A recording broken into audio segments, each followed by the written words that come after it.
Stardust, c'est je sais pas, il a fait une espèce espèce d'outro à sa vidéo. Voilà, c'est tout. Donc le moteur principal s'est arrêté. Et Donc là, Stardust, apparemment, c'est toi qui vas sur site, enfin qui va filmer tout ça et puis qui commente. Enfin, t'es vraiment un passionné d'espace, hein, ce que je respecte, hein, ta passion. Je suis juste désolé pour toi de te dire que tout ça, c'est du flan en fait. Il y a des gros mensonges derrière. Mais juste, j'écoute tes commentaires sur ces vidéos-là parce que c'est pas toi avec ta caméra qui a filmé ça. Bon, c'est des images qui te viennent de la NASA, le SA, je sais pas quoi. hop là. Hop là. Séparation du premier étage. Le premier étage qui commence déjà à faire demi-tour et qui va, regardez, il se met à feu. Cette image est incroyable parce que c'est une vraie image. Ce n'est pas une télémétrie, ce n'est pas du CGI. Hein, c'est vraiment une vraie image. Pourquoi tu te sens tellement obligé de le préciser alors si tu crois tellement que c'est pas du CGI, que c'est une vraie image? Tu cherches toi-même à t'en convaincre en fait. Tu l'as vu en direct dans le ciel. Bon, bah alors oui, effectivement, c'est pas du CGI, c'est bien. Mais il y a tellement d'autres choses qui sont pas du CGI. Les fusées, ils les lancent pour de vrai. C'est pas des, je pense pas que ce soit des hologrammes, hein. Je pense qu'ils lancent des fusées pour de vrai, mais ils envoient personne dans l'espace avec, hein, parce que quand tu vois les paraboles qu'elles te font, les fusées, la plupart du temps, elles sont pas allées bien haut en fait, hein. Parce que la Terre, qu'elle soit plate ou ronde, c'est quand même vachement vaste, hein. Donc ta fusée, elle fait une parabole, on te dirait, mais c'est parce qu'elle va suivre la courbure de la Terre pour machin. Mais elle est déjà redescendue. Je suis même tombé sur un truc. T'as des vidéos avec des gamins, en fait, des petits Américains, des mômes, qui sont avec leurs parents en train d'assister à des décollages de fusées. Et puis le truc de bon sens de tous les gamins, c'est dire oh là là, mais il y a un problème, elle redescend déjà la fusée, elle redescend déjà. Tu vois, les enfants, ils ont la sagesse en fait. Ils ont la sagesse innée. Vous voyez, les fusées, elles redescendent très vite, tu vois. Même les gosses, ça les interpelle. Mais il faut qu'il y ait les adultes qui fassent ce que toi tu fais, hein, Stardust et puis des Defacator, bien les remettre dans le conditionnement pour leur dire mais non, tu comprends pas, t'es bête, tu ne sais pas, tu es un enfant, tu ne sais. Chut, non, ne parle plus, tais-toi. Donc c'est pas du CGI, ben tant mieux.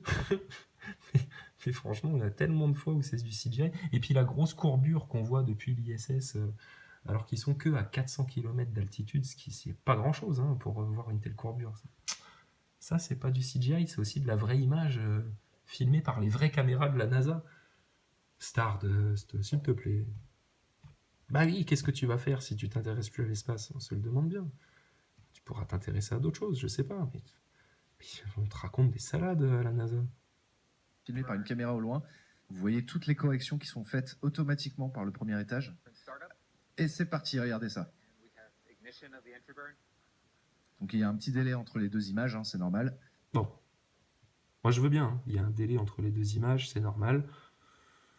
Ouais, il y a eu quand même beaucoup de délais. Mais alors explique-moi, Stardust, si c'est normal qu'il y ait du délai entre 400, enfin là ils sont pas encore à 400 km d'altitude, mais 400 km c'est pas grand-chose. Bon, ok, il y a l'atmosphère entre, etc., ça peut filtrer. Mais des fois il y a un décalage dans leur transmission radio avec la station spatiale, et puis des fois il n'y en a pas du tout, à tel point qu'ils peuvent faire des duplex musicaux. Hein, Chris Hadfield qui joue de la guitare dans la station, et puis une chorale sur Terre qui lui fait les chœurs. Et puis, il n'y a pas de délai là. Et ça, c'est normal. Et tu es en train de. Tu t'as passé toute une vidéo à nous dire qu'on avait des théories loufoques, etc. Bah non, je t'invite juste à faire un constat de fait et à chercher avec moi une explication rationnelle.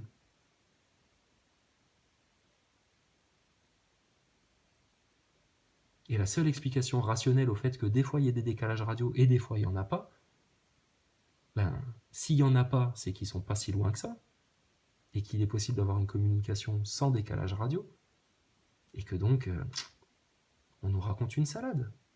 Mais c'est pas à cause de ça que je me suis dit ah, la Terre est plate.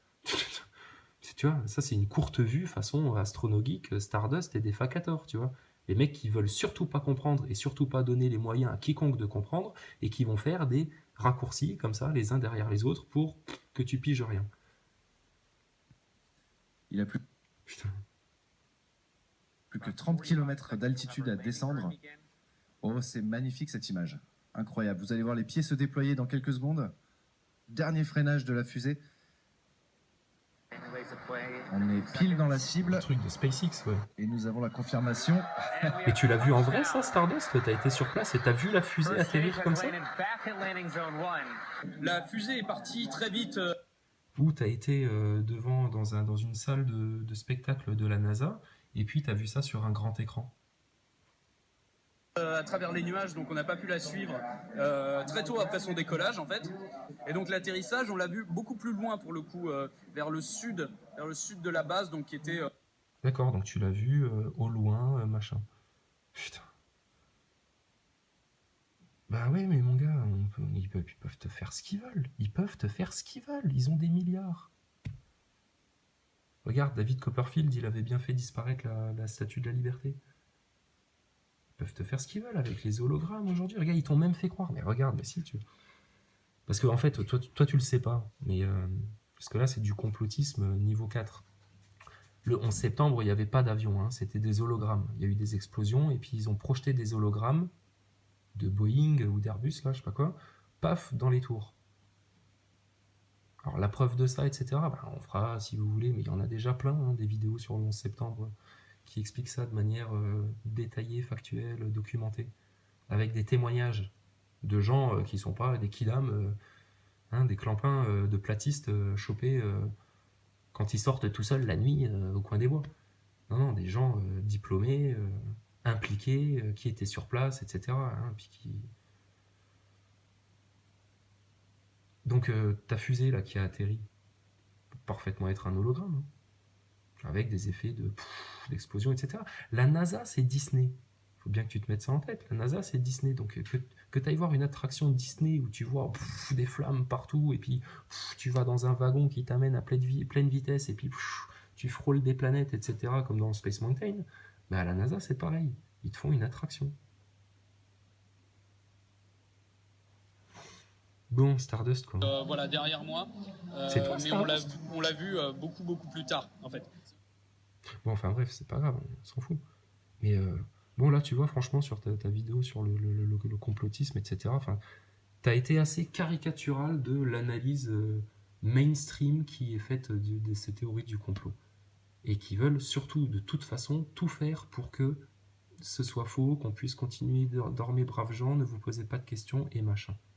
Donc votre attitude même prouve que vous êtes endoctriné, puisque vous vous interdisez d'aller vers d'autres champs d'investigation, d'émettre d'autres théories, d'accepter certains faits qui mériteraient de remettre, qui auraient pour conséquence de remettre en cause vos dogmes. Et puis alors quand vous faites vos tirades sur la progéniture des complotistes, et attention, hein.